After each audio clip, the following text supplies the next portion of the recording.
오늘 아침에는 사사기 6장 33절부터 40절 말씀을 함께 살펴보겠습니다. 기드온은 큰 용사였습니다. 그의 능력이 아니라 하나님께서 함께 계셨기 때문이고 하나님께서 그를 세워주셨기 때문이다라고 하는 이야기를 살펴보고 있습니다. 하나님은 믿음도 약했고 용기도 없었던 기드온을 강한 용사로 만들어가고 계십니다. 오늘 본문의 말씀을 통하여는 하나님이 이스라엘을 구원하시기 위해서 아주 소수의 군대와 약한 지도자를 사용하고 계심을 잘 보여주고 있습니다. 하나님은 약한 자를 들어쓰시고 그래서 강한 자들을 부끄럽게 하시는 하나님이심을 잘 보여주고 있습니다. 33절부터 35절까지는 먼저 아주 작은 무리들만이 하나님의 부르심에 따라서 전쟁에 나아가고 있음을 보여주고 있습니다. 33절 말씀에 보면 미디안, 아말렉, 동방 사람들이 다 함께 모여서 요단강을 건너와서 이스라엘 골짜기에 진을 쳤다라고 이야기합니다. 미디안, 아말렉, 동방 사람들은 특정한 나라 사람들이 아니라 매우 넓은 지역이 분포한 여러 족속들을 의미하는 것으로 보여집니다. 이들이 한꺼번에 이스라엘의 추수때를 노려서 요단강을 건너오게 된 것이죠. 그래서 이스라엘 북부 갈릴리 호수 가까운 이스라엘 골짜기에 진을 쳤다라고 이야기하고 있습니다. 이 지역들은 이사갈 지파가 분배받은 곡창지대이죠. 그래서 므낫세 지파, 스불론 지파, 납달리 지파와 인접해 있는 지역입니다. 아셀 지파의 땅과도 비교적 가까운 땅이라고 볼 수 있습니다. 그때에 34절 말씀에 보면 여호와의 영이 기드온에게 임하셨다라고 이야기합니다. 기드온이 하나님의 큰 용사가 되기 된 그 원인은 하나님께서 함께 하심이고 하나님의 영이 기드온에게 임하셨기 때문이라고 이야기할 수가 있겠죠. 하나님의 영이 임하시면 평범한 사람도 큰 용사가 되어지죠. 하나님이 함께 하시는 그런 사람이 된다는 것이 얼마나 큰 변화를 가져오는지 모릅니다. 구약시대에 하나님은 이처럼 하나님이 선택하셔서 당신의 영을 부어주신 사람이 바로 하나님의 사람이었던 것입니다. 하나님의 영이 임하실 때 그분의 능력과 하나님의 그 은혜도 주어지기 때문에 그렇게 하나님의 일을 할 수가 있었던 것이죠. 하나님은 기드온에게 하나님의 성령을 부어주심으로 말미암아 하나님께서 기드온을 통해서 하시는 일들을 진행해 가고 계시는 것이죠.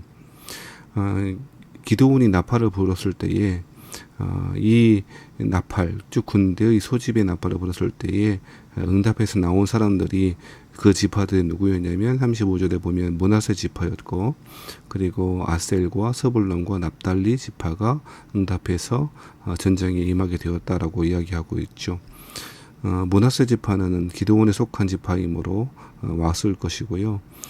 그리고 이후로 이스라엘 골짜기에 인접한 곳에 사는 나머지 므낫세 지파, 아셀 지파, 스불론, 납달리 지파 등이 응답하게 되어지죠.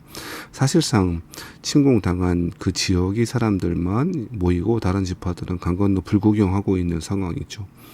지파의 연합이 이루어지지 못하고 있는 상황이죠. 하지만 하나님은 이런 상황 가운데도 이 소수의 사람들을 통해서 하나님 일하시고 계신다라고 하는 것이 본문의 이야기일 것입니다.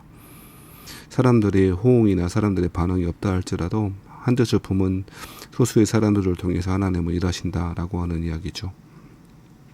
또한 하나님은 이 부족한 기드온을 통해서 일하시고 계시죠. 36절부터 40절 말씀에 보면 기드온이 하나님을 시험합니다. 이 사람이 어떤 시험을 합니까? 여러분 잘 아시는 대로 양털 시험을 합니다. 양털 한 뭉치를 타작마당에 두 개 둘 텐데 이슬이 양털에만 있고 주변 땅은 마르게 하시면 하나님께서 이스라엘 구원하신 줄을 내가 알겠다라고 이렇게 이야기합니다. 실제로 그렇게 되어지자 이제는 정반대로 하게 됩니다. 이번에는 양털만 마르고 그 주변 땅에는 다 이슬이 있게 해달라라고 이렇게 요구하고 있죠. 이 두 가지 시험은 이 기드온이라고 하는 사람이 이중적인 인물이고 믿음도 있고 충성스러운 면도 있지만 또한 연약함도 있음을 잘 보여주고 있는 이중적인 인물임을 잘 보여주고 있다고 생각합니다. 이러한 시험이 부적절한 행동임을 기드온은 잘 알고 있었던 것 같습니다. 39절 말씀에 보면 주여 내게 노하지 마옵소서라고 그렇게 말하지 않습니까?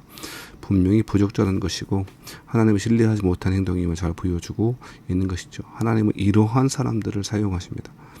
상당히 주술적인 방법을 사용해서 자신의 확신을 얻고자 하는 기도원을 사용하고 있다는 것입니다. 사실 하나님의 사자를 통해서 그 사자를 만나고 그 사자를 통해 하나님의 말씀을 들은 것보다 더 크고 강력한 증거가 어디 있겠습니까? 하지만 그럼에도 불구하고 기드온은 두려웠고 그 두려움을 해결하기 위한 방법으로 그 양털 한 뭉치를 사용하게 되었던 것입니다.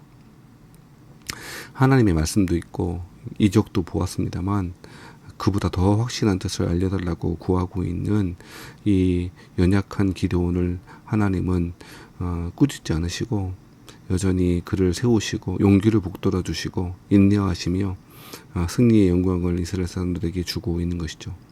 하나님은 이처럼 기드온이라고 하는 아주 작고 연약한 존재를 통해서 구원과 승리를 이스라엘 사람들에게 허락하여 주시는 것이죠.